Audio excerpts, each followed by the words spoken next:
बुद्ध के सूत्र बहुत गलत तरह से समझे गए हैं, क्योंकि जितने महासूत्र हैं, चाहे बुद्ध के हो या महावीर के, आदमी गलत ही समझता है।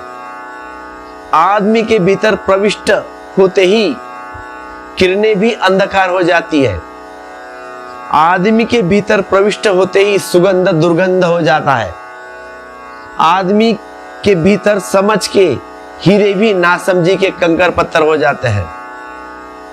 बुद्ध ने सूत्र दिए हैं, बड़े बहुमूल्य है, लेकिन बुद्ध के पीछे चलने वालों ने उन्हें गलत ढंग से पकड़ा है, चाहे उनके शिष्य भी क्यों ना हो। जैसे कि सभी के पीछे चलने वाले ने गलत ढंग से पकड़ा है। कुछ बात ऐसी बारीक है, कुछ बात ऐसी भिन्न है आदमी से कि आदमी के हाथ में पड़ जाते ही भूल हो जाती है। चित्त क्षणिक है, चंचल है, इसे रोकना कठिन है, इसका निवारण कठिन है। ऐसे चित्त को मेधावी पुरुष उसी प्रकार रुजु, सरल, सीधा बनाता है जिस प्रकार वानकार वान को। इन सूत्रों से लोगों ने समझ की कि चित्त को बदलना है, कि चित्त को मिटाना है, कि चित्त से लड़ना है। बुद्ध केवल चित्त का स्वभाव समझा रहे हैं। बुद्ध कह रहे हैं कि चित्त क्षणिक है, चंचल है, लड़ने की कोई बात ही नहीं है। लड़ने की बात नहीं कर रहे बुद्ध, कहते हैं चित्त क्षणिक है, चंचल। इतना ही कह रहे हैं कि चित्त का स्वभाव ऐसा है, तथ्य की घोषणा कर रहे हैं। लेकिन तुम्हारे मन में जैसे ही कभी कोई तुमसे कहता है कि चित्त क्षणिक है, जीवन क्षणभंगुर है, तुम तत्क्षण क्षणभंगुरता को तो नहीं समझते, शाश्वत की खोज में लग जाते हो और वही भूल हो जाती है। और तुम्हारे महात्मा गण भी जब भी तुमसे कहते हैं कि जीवन क्षणभंगुर है, चित्त क्षणिक है, तुम तत्क्षण सोचने लगते हो। तुम तत्क्षण सोचने लगते हो कैसे उसे पाए जो अक्षणिक है, जो शाश्वत है, जो सनातन है। और बस वही भूल हो गई, वही भूल हो जाती है। शाश्वत को पाना नहीं है, क्षणिक को समझ लेना है।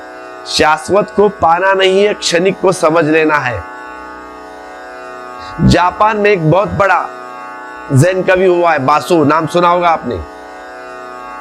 उसकी एक छोटी सी कविता है, एक हाइकू, जिसका अर्थ बड़ा अद्भुत है।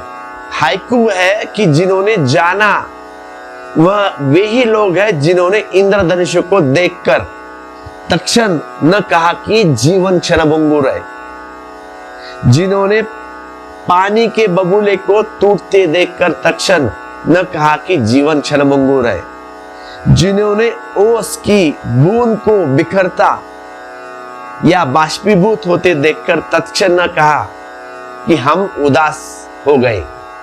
जीवन क्षणभंगुर है, उन्होंने ही जाना। यह बड़ी अजीब बात है, बुद्ध के बड़े विपरीत लगती है यह बात। और बासो कौन है? बासो बुद्ध का भक्त। पर बासो समझा, जैसे ही तुमसे कोई कहता है जीवन क्षणभंगुर है और तुम छोड़ने को राजी हो जाते हो। क्यों होते हो राजी? तो तुम जीवन को छोड़ने को राजी नहीं होते, तुम क्षणभंगुरता को छोड़ने को राजी होते हो। जीवन बात अलग, अब क्षणभंगुरता बात अलग। तुम क्षणभंगुरता को छोड़ने को राजी होते हो। तुम्हारी वासना नहीं मिटती, तुम्हारी वासना तो बढ़ गई। तुम सनातन चाहते हो, शाश्वत चाहते हो।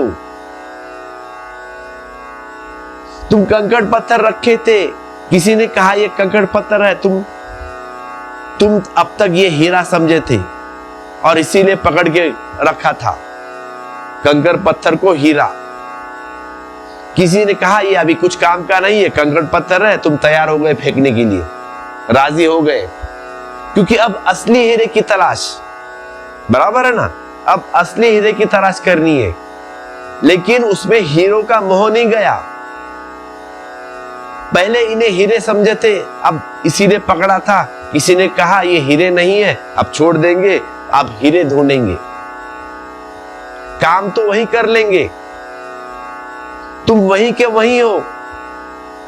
बुद्ध जब कहते हैं कि मन क्षणिक है, चंचल है, जीवन क्षणभंगुर है, तो वे सिर्फ तथ्य की घोषणा कर रहे हैं। वे सिर्फ इतना ही कहते हैं कि ऐसा ऐसा है।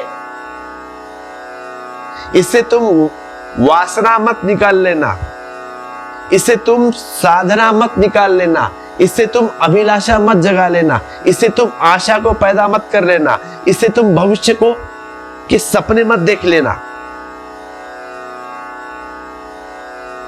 और मजा यह है कि जो तथ्य को देख लेता है वह शाश्वत को उपलब्ध हो जाता है।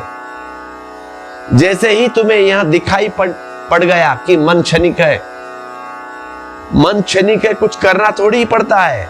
शाश्वत को पाने के लिए मन क्षणिक है, ऐसे बोध में मन शांत हो जाता है।